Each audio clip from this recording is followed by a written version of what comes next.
자, 여기 보신 것처럼 오늘 설교 제목은요, 간단합니다. 같이 한번 읽어볼까요? 시작! 네, 오늘 크리스마스 이야기는 최고의 선물이라는 제목으로 여러분과 함께 말씀 나누려고 합니다. 오늘 성경 본문인데요. 같이 본문 한 목소리로 읽고 말씀 나누겠습니다. 함께 읽으시죠. 시작! 사랑은 여기 있으니 우리가 하나님을 사랑한 것이 아니요 하나님이 우리를 사랑하사 우리 죄를 속하기 위하여 화목제물로 그 아들을 보내셨음이라. 사랑하는 자들아, 하나님이 이같이 우리를 사랑하셨은즉 우리도 서로 사랑하는 것이 마땅하도다. 아멘. 평소 주일날 예배랑 달라서 뭔가 어색하시죠? 저도 어색해요. 그리고 다음 세대 친구들과 내년에는 이렇게 같이 찬양을 하고 중간에 다음 세대 친구들은 다음 세대 예배로 가고 어른은 어른대로 예배를 드리는 것을 한번 시도해 보려고 합니다. 오늘 처음으로 한번 시도해 봤고요. 여러분 어떠세요? 많이 어색하세요? 어수선한가요? 괜찮으세요? 네. 요거에 대해서 내년도에 또 예배부와 함께 같이 연구하면서 이 예배를 또 조정해 나갈 수 있도록 하겠습니다. 여러분 오늘은 무슨 날이죠? 크리스마스입니다. 작년에도 제가 이 설교를 했더라고요. 이 말씀으로 시작을 했었는데 여러분 혹시 크리스마스라고 인터넷에 구글이나 네이버 가서 쳐보시면 연간 검색어 1위가 뭐로 나올 것 같으세요? 맞습니다. 이렇게 다 맞추시면 안 되는데 크리스마스라고 검색했을 때 1위가 뭐냐면 선물이라고 나옵니다. 네. 크리스마스는 사랑하는 사람에게 무언가 선물을 주는 날로 사람들이 생각하는 것 같아요. 그래서 제가 작년에 설교할 때는 어떤 말씀을 드렸냐면, 크리스마스는 선물 주는 날이 아니고요.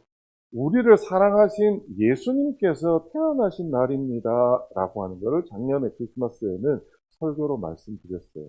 그런데 오늘 말씀을 이렇게 읽고 묵상을 하다 보니 꼭 그런 것만도 아니겠다라는 생각을 했어요.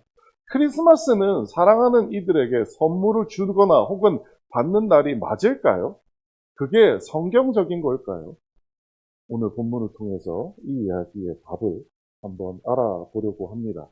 여러분, 여러 번 얘기 드렸어요. 크리스마스, 여기 중고생은 안 계시니까 이제 영어 시험은 안 보실 텐데, 제가 항상 크리스마스를 고등학교 때 시험 볼 때 스펠링에서 항상 헷갈렸어요. 왜냐하면, 크리스마스에는 T 발음이 없습니다.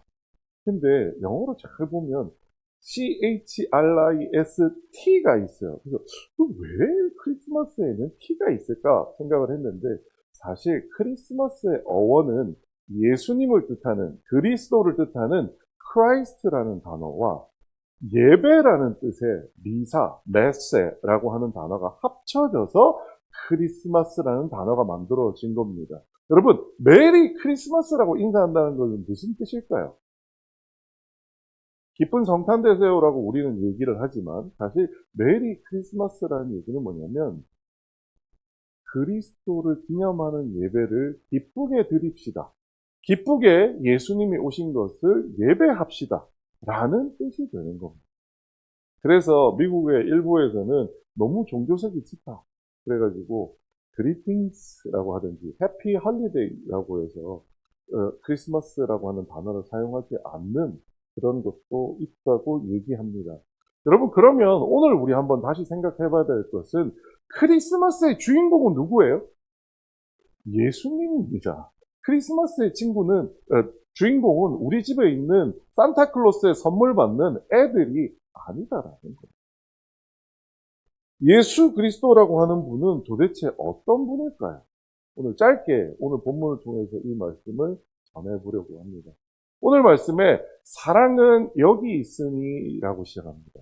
저는 이 말씀을 읽기만 해도 벅찹니다. 왜냐하면 사랑은 여기 있으니 라고 한국말로 적혀 있다 보니까 우리는 이 단어가 성경에서 이렇게 적혀 있다라고 생각하기 그냥 의뢰이 적혀 있구나 라는 말로 생각하기 쉽습니다. 근데 여기 사랑은 여기 있으니 라는 말은 엄밀히 말하면 이런 겁니다.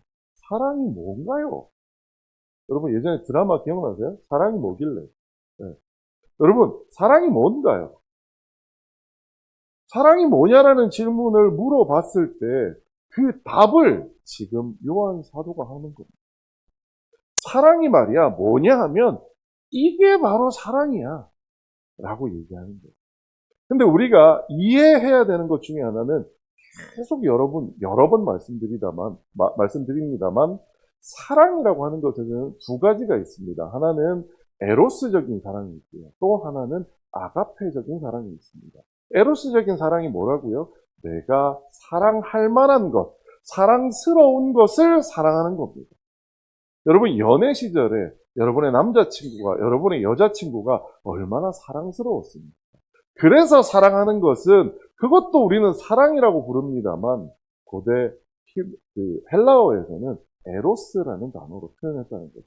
하지만 오늘 사랑이 뭐길래 사랑이 여기 있으니 사랑이 뭔가요라고 할 때 그 사랑은 아가페라는 단어를 쓰고 있습니다. 이 아가페라고 하는 사랑의 특징은 뭐냐면 사랑할 수 없는 것을 사랑하는 것이라는 의미를 담고 있는 거예요. 그래서 속칭 가치를 부여하는 사랑이라고 얘기하는 겁니다. 이 사랑이 어떤 사랑이냐? 여러분, 연애할 때 자기의 여자친구, 자기의 남자친구를 사랑하던 그 사랑은 얼마나 가시던가요? 얼마나? 과학적으로 연구하신 분이 계세요. 그랬더니 6개월쯤 되면 일반적으로 그 사랑이 내려가기 시작한답니다. 그래서 18개월이 지나면요, 그 사랑은 어디로 갔는지 없어져 버리는 것이 과학적인 현상이라고 합니다. 자, 그런데요, 또 다른 사랑이 하나 있는데, 그 아가페라는 사랑은 멀리 찾을 필요 없습니다. 어떤 사랑이냐?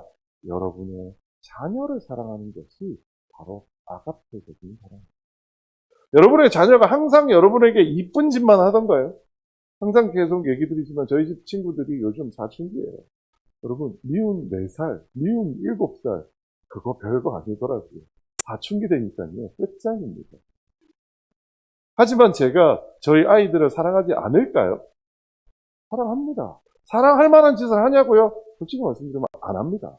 집에 와서 아빠하고 눈도 안 마주쳐요. 그런데 저는 어떻게 해요? 일부러 애를 써서 사랑합니다. 그게 뭐예요? 아가페적인 사랑입니다. 사랑할 수 없는 것, 사랑스럽지 않은 것을 사랑하는 것이 아가페적인 사랑이다. 그런데 오늘 무슨 얘기를 하고 있냐면 그 사랑이 뭔데? 도대체 그 사랑이라고 하는 것들이 어떤 것인데? 라고 얘기했을 때 요한 사도는 답을 이렇게 줍니다. 하나님이 우리를 사랑하셨다라고 이야기합니다. 하나님이 우리를 아가페적인 사랑, 우리가 마치 자녀를 사랑하는 것 같은 그 사랑을 했다라고 얘기하고 있는 겁니다. 왜 요한 사도는 하나님의 사랑을 아가페적인 사랑이라고 이야기할까요? 그 이유를 뒤에 적어놨습니다. 뭐라고 얘기하느냐? 우리의 죄를 속하기 위하여라는 단어가 있다는 거예요. 기독교가 익숙하신 분들에게는 너무나 많이 들으셨겠지만 기독교가 익숙하지 않은 분들을 위해서 다시 한번 설명해 드립니다. 하나님은 어떤 분이냐면요, 공의로운, 정의로운 하나님입니다. 하나님은 우리에게 의롭다 하는 것이 무엇인지를 알려주신 분이기도 하면서 그 의롭게 세상을 통치하는 분이시기도 하면서 우리가 의롭지 않게 행했을 때 우리에게 벌을 주시는 재판관의 역할까지 하는 것이 하나님이십니다. 사람은 혼자서 그 일을 할 수가 없다 보니 우리나라는 권력을 몇 개로 나눠놨어요? 3권 분립이라고 해서 3개로 나눠놨습니다. 그런데 하나님은 대한민국이란 나라가 아니라 이 지구를, 온 우주를 그 3권 분립이 아닌 그 3권을 하나님께서 가지시고 통치하는 분이세요. 자, 그런데 그 하나님께서 하셔야 되는 역할, 하나님께서 하시겠다고 하셨던 역할 중에 하나가 뭐냐면 세상을 정의롭게 지켜가는 판사의 역할을 하신다라는 거예요. 판사가 하는 일이 뭔가요? 죄 지은 사람에게 벌을 주는 거예요. 죄 지은 사람이 앞으로 죄를 짓지 못하도록 그 사람에게 합당한 벌을 주는 것이 판사의 역할이라는 거예요. 하나님은 판사십니다. 그런데 그 판사가 지금 무슨 얘기를 하느냐? 죄를 속하기 위하여라고 얘기하고 있어요. 이 얘기가 무슨 얘기냐면 우리를 심판하시는 하나님이 우리의 죄를 없애주시려고 했다라는 거예요. 여러분, 이건 정의로운 판사인가요? 아닙니다. 우리 드라마 보면 판사들 비리 이런 얘기하면서 판사들이 죄 지은 사람을 돈을 받으면서 뭔가 이렇게 그 사람이 죄가 없는 것처럼 해주는 것을 드라마에서 본 적이 있습니다. 하나님도 우리에게 그렇게 하신다는 말씀일까요? 아닙니다. 하나님은 정의로우신 분이기 때문에 그 죄값은 반드시 치르게 하십니다. 우리는 죄를 지은 사람들입니다. 오늘은 그 죄가 무엇인지 여러분께 말씀드리지 않겠지만 그저 여러분의 인생을 한번 살펴보십시오. 여러분이 항상 평안하고 마음이 즐겁고 기쁘시던가요? 여러분 주변에 있는 누군가가 항상 여러분 마음에 들고 여러분이 그 사람을 인하여 기뻐해지기만 하던가요? 유명한 가수의 노래 가사처럼 사람 때문에 우리는 피곤해하며 사람 때문에 우리는 외로워하기도 하는 존재입니다. 왜요? 사람에게는 죄가 있기 때문에. 그런데 하나님은 그 죄를 야 오늘부로 너 몰래 뒷돈 받고 네 죄 없다고 해줄게 라고 말씀하신 게 아닙니다. 죄를 속하여 주신다고 얘기하셨습니다. 속한다라는 말이 뭐냐면 죄의 값을 대신 치루어 준다라는 겁니다. 여러분, 우리가 죄를 지어서 벌금 1,000,000원을 내게 된 겁니다. 그런데 내 수중에 벌금 1,000,000원이 없어요. 그럼 나는 어떻게 돼요? 꼼짝없이 감옥 가서 1,000,000원치 일을 해야 되는 상황이 된 겁니다. 그런데 누군가가 우리에게 나타나서 좋아요. 내가 그 돈 1,000,000원 대신 내드릴게요. 이게 뭐예요? 속하여 준다라는 말의 뜻입니다. 하나님은 재판장이십니다. 그리고 우리에게 우리의 죄의 형벌이 무엇인지 구약에서부터 명확하게 말씀하셨습니다. 죄의 형벌이 뭐예요? 사망입니다. 그저 우리가 한 번 인생에서 태어나서 죽는 것으로 끝나는 사망을 얘기하는 게 아니고요. 여러분 잘 알고 계시는 우리가 머릿속에 그냥 그저 이런 상상하시면 돼요. 죽고 나서 천국 갈래 지옥 갈래라고 할 때 영원히 지옥에서 우리가 죽음을 맛볼 수밖에 없는 그것이 우리의 죄의 값이라고 하나님께서는 치루어 주셨어요. 이미 선고하셨습니다. 그런데 그렇게 선고된 죄를 우리가 감당할 방법이 있나요? 우리가 감당할 방법은 하나밖에 없습니다. 죽어서 지옥 가면 됩니다. 그런데 하나님은 오늘 뭐라고 말씀하셨냐면 그 죄를 속하여 주시러 오셨다는 겁니다. 속한다는 게 뭐라고요? 대신 그 죄값을 치러 주시러 오셨다는 거예요. 어떻게요?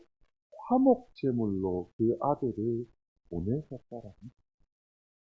여러분, 유대인들은 자기가 죄를 지었을 때 그 죄를 대신해서 누군가에게 전가했습니다. 그게 뭐였느냐? 옛날에 제사 지내는 거예요. 내가 키우던 동물을 잡아서 그 동물의 피를 흘리게 해서 그 동물의 죽음을 하나님께 올려드림으로써 자신의 죄를 잠시 하나님께서 잊어주신다라고 생각했어요. 그렇게 드린 것이 뭐냐? 바로 화목제물입니다. 그런데 하나님께서 이제 그 화목제물을 더 이상 받지 않으시겠다라고 얘기하신 거예요.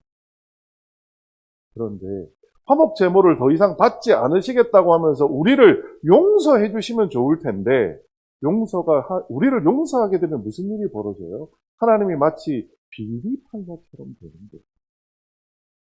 그래서 우리를 그냥 용서해 주실 수는 없어요. 그래서 어떻게든 죄값을 치르게 해야 됩니다. 그런데 그 죄값으로 지금 누구를 보내주셨다고요? 그 아들을 보내주셨다라고 얘기합니다. 여러분이 누군가를 너무 사랑합니다. 성경에도 나옵니다. 친구를 위하여 목숨을 버린다면 그보다 귀한 사랑이 없다고 얘기합니다. 어느 선교사님이 해외에서 선교하다가 고백한 이야기를 들은 적이 있습니다. 누군가가 너 예수 믿으면 내가 죽인다? 라고 협박을 했답니다.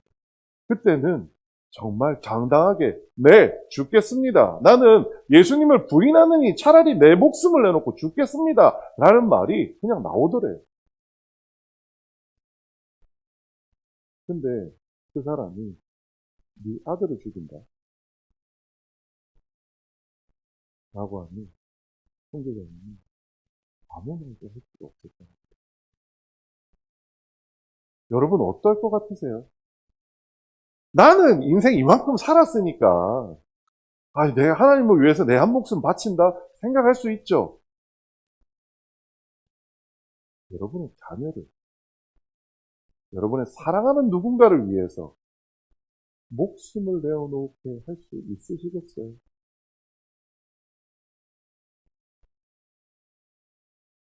전 못할 것 같아요.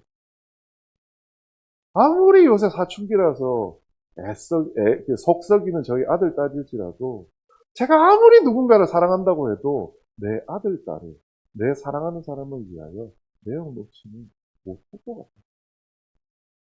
그런데 재판장 되시는 하나님께서 우리의 죄를 사해 주시기 위해 누구를요? 자기 아들을 사랑하는 우리를 위하여 보내주셨다라는 거예요.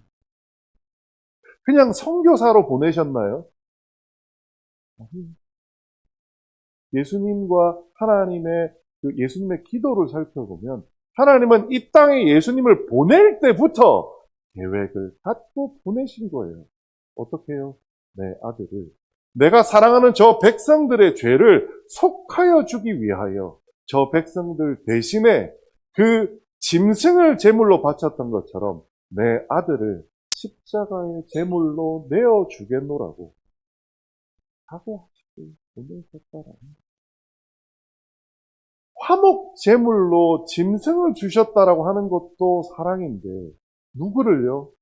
그의 아들로 화목 제물로 내어 주신 겁니다. 그 제물이 누구예요? 예수 그리스도. 오늘이 무슨 날이라고요? 그 예수님이 하나님의 그 뜻을 가지고 이 땅에 태어난 날이라는 겁니다. 말씀을 정리하면 이렇습니다. 죄로 인해 죽을 수밖에 없던 인간인 우리에게 화목 제물이라고 하는 감형을 주신 것도 모자라서 그 형벌을 다시 자기 아들을 통하여 담당하게 하셨다라는 겁니다. 여러분 크리스마스는 어떤 날이라고요? 예수님이 오신 날입니다. 그런데 그 예수님은 어떤 분이에요?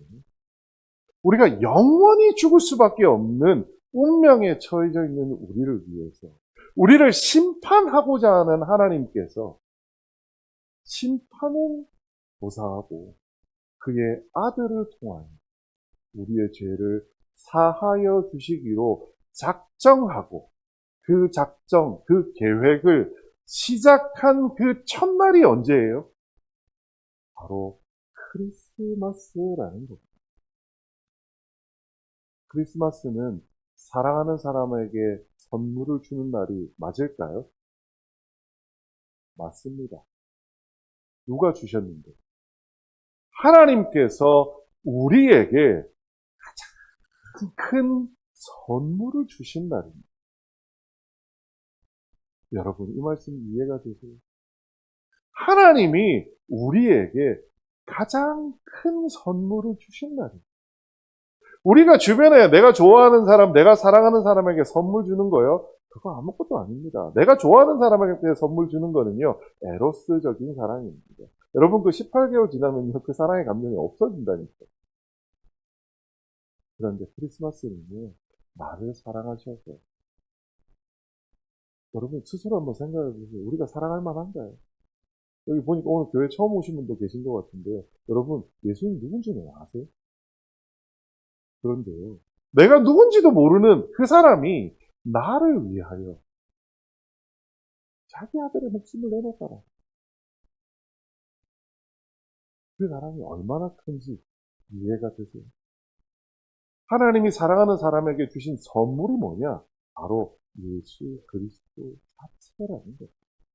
그게 크리스마스 앞에 붙어 있는 크라이스트라고 하는 그분의 이름이라는 거예요.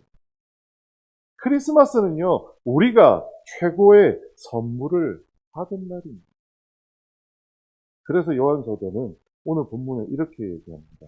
우리가 하나님을 사랑한 것이 아니요. 예수 오랫동안 믿은 우리가 듣기에는 서운한 얘기입니다. 그렇지 않나요? 우리는 하나님을 사랑하고 있지 않나요? 그런데 요한서도 이 말이 이 본문을 크리스마스에 묵상하는데 너무 이해가 되었어요. 맨 앞에서 저는 이렇게 말씀드렸습니다. 사랑은 아가페라고 하는 사랑은 뭐라고요? 사랑할 수 없는 것을 사랑하는 게 아가페적인 사랑입니다. 그런데 지금 우리가 예수 믿고서 우리가 하나님을 사랑합니다라고 얘기하는 것은 그 하나님이 사랑할 수 없음에도 불구하고 그 하나님을 사랑하는 건가요? 아니면 나에게 주신 은혜가 너무 감사해서 하나님을 사랑하는 건가요? 저는 단연코 후자라고 생각합니다. 우리는 먼저 하나님을 사랑한 적도 없지만 이제 우리가 하나님을 알았다고 하더라도 우리는 영원히 하나님을 아가페적으로 사랑할 수 없다라는 겁니다. 왜요? 우리는 이미 사랑을 받은 것. 우리에게 하나님은 이미 무궁무진하게 사랑스러운 분이시기 때문입니다. 사랑스러운 것을 사랑하는 것은 아가페적인 사랑이 아닙니다. 그래서 오늘 11절의 요한서도는 우리에게 이렇게 얘기합니다. 사랑하는 자들아, 하나님이 이같이 우리를 사랑하셨은즉 우리도 서로 사랑하는 것이 마땅하도다. 이 본문 너무 좋으니까요. 우리 같이 한 목소리를 한번 읽어보겠습니다. 시작! 사랑하는 자들아, 하나님이 이같이 우리를 사랑하셨은즉 아멘. 우리는 하나님을 아가페적으로 사랑할 수 없는 사람입니다. 그 하나님의 아가페적인 사랑, 사랑할 수 없는 그 자를 사랑하셨던 그 사랑을 받은 우리가 그 아가페적인 사랑을 나눌 수 있는 대상은 이제 하나밖에 없습니다. 뭐라고 얘기해요? 본문에서 서로 사랑하라고 이야기합니다. 서로. 여러분 이 말이 얼마나 끔찍한 말인지 저는 너무 잘 압니다. 여러분 주변에 있는 이웃들이 사랑스러우세요? 그나마 교회 지금 옆에 계신 분들 얼굴 한번 볼까요? 이분들은 그나마 좀 사랑스러우시죠? 오늘 같이 오신 분들은 그래도 좀 사랑스러우시잖아요. 그런데 어떤 때는 이분들도 사랑스럽지 않을 때가 있던가요? 없던가요? 있어요. 있어요. 그런데 요한 사도는 이렇게 얘기합니다. 니네가 진짜 그런 사랑을 받았다면 이제 니네가 사랑할 수 있는 방법, 하나님께서 우리에게 주셨던 그 아가페적인 사랑을 니네도 나눠야 될 텐데 나눌 수 있는 대상은 하나밖에 없어. 누구라고요? 서로라는 거예요. 우리 옆에 있는 분들과 먼저 이렇게 고백해 볼까요? 사랑합니다. 자, 이것이 우리가 사랑할 수 있는, 사랑스러워서 사랑할 때도 당연히 사랑합니다라고 하셔야 되지만 내년 한 해 우리가 훈련하겠지만 사랑스럽지 않을 때도 이를 악물고 뭐라고 하셔야 돼요? 사랑합니다 라고 하셔야 된다라는 거예요. 자, 오늘 본문 우리 같이 한번 읽고 말씀 마무리하려고 합니다. 같이 한번 읽어볼까요? 시작!